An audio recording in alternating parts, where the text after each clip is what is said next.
हाय दोस्तों, स्वागत है तमारू मारी यूट्यूब चैनल धारास किचन में। आज આપણે બનાવીશું કોબીમાંથી એક નવી વેરાયટી, તો ક્રિસ્પી કોબી પૌવાના વડા। તો આ વડા બાળકોને ખૂબ જ ભાવશે, તમે ઘરે જરૂરથી ટ્રાય કરો। તો ચાલો બનાવવાની શરૂઆત કરીએ। ક્રિસ્પી કોબી પૌવાના વડા, તો તેની સામગ્રી આ પ્રમાણે છે: પલાળેલા પૌવા, છીણેલું ગાજર, છીણેલું કોબી, લીલા ધાણા, તલ, વાટેલા લીલા મરચાં, અજમો, મીઠું, હળદર, લાલ મરચું, ધાણા જીરું, હિંગ, આમચૂર પાવડર, 4 થી 5 ચમચી જેટલો ચણાનો લોટ। આપણે વડાનો ડો તૈયાર કરવા માટે એક બાઉલ લેશું। તેની અંદર આપણે જે મેં 10 થી 15 મિનિટ પહેલાં પૌવા પલાળી લીધા હતા તે ઉમેરી દઈએ। આ પૌવાને આપણે હાથની મદદથી સારી રીતના મસળી લેશું, તો પૌવાથી આ વડામાં એકદમ સરસ બાઇન્ડિંગ આવી જશે। એટલે થોડા પૌવાને આપણે મસળી લઈએ। તો પૌવા એકદમ સરસ મસળી લીધા છે। તેની અંદર આપણે 1 કપ જેટલું છીણેલું કોબી ઉમેરી દઈએ, 1 કપ જેટલું છીણેલું ગાજર ઉમેરી દઈએ। તમે ગાજર ન ખાતા હો તો સ્કીપ કરી શકો છો, તેની જગ્યાએ તમે કોબીનો ઉપયોગ વધારે કરી શકો છો।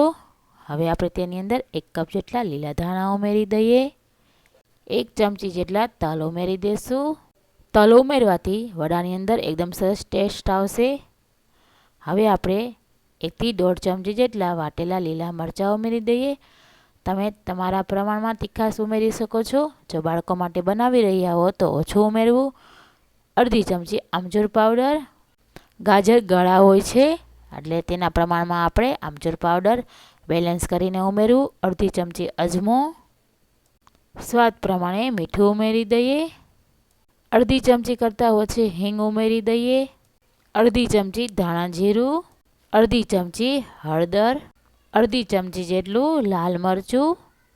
તો આ બધા મસાલા ઉમેરાઈ ગયા છે, તેને હલાવીને આપણે બરાબર મિક્સ કરી લઈશું, એટલે મસાલા પૌવાની સાથે એકદમ સરસ ભળી જાય। તો મસાલો એકદમ પૌવાની સાથે સરસ ભળી ગયો છે। હવે તેની અંદર આપણે 3 થી 4 ચમચી જેટલો ચણાનો લોટ ઉમેરી દઈએ। જો આપણે વધારે જરૂર પડશે તેની અંદર વધારે આપણે ઉમેરી દઈશું। તો ચણાનો લોટ ઉમેર્યો છે તેને આપણે બરાબર મિક્સ કરી લઈશું। હજી પણ આપણે ચણાનો લોટ ઉમેરવો પડશે, તો બાકીનો જે ચણાનો લોટ વધ્યો છે તે પણ આપણે ઉમેરી દઈએ અને વડા બનાવવા માટેનો આપણે ડો તૈયાર કરી લઈશું। તો આપણો વડા બનાવવા માટેનો ડો તૈયાર છે। તો બાજુમાં આપણે એક પ્લેટ લઈ લઈશું અને હથેળીમાં આપણે થોડું તેલ લગાવી લઈએ, જેથી કરીને મસાલો હાથમાં ચોટે નહીં। અને થોડો ડો આપણે હથેળીમાં લઈએ, તેનો ગોળ ગોળો વાળીને તેને આપણે દબવી દઈએ। તો આવી રીતના આપણા વડા તૈયાર થઈ જશે।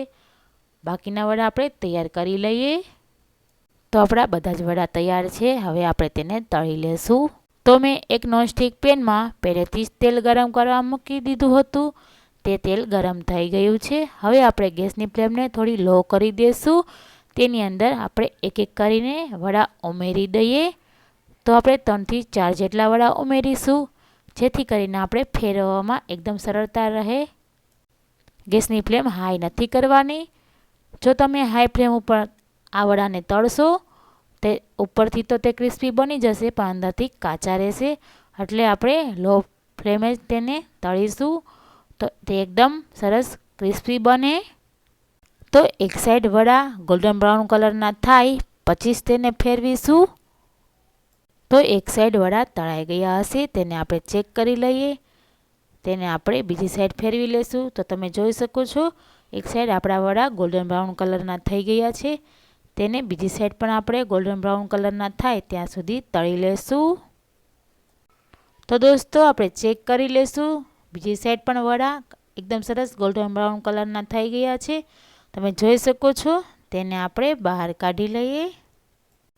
તો આપણે બધા જ વડા બહાર કાઢી લીધા છે। તેવી જ રીતના આપણે બીજા વડા પણ તળી લેશું। તો દોસ્તો તમને મારી રેસીપી કેવી લાગી તો મને કોમેન્ટ કરીને જરૂરથી જણાવજો। આ રેસીપી ઘરે તમે જરૂરથી ટ્રાય કરજો। તો બધા જ વડા તળાઈને એકદમ તૈયાર છે. તેને આપણે એક પ્લેટમાં કાઢી લઈએ.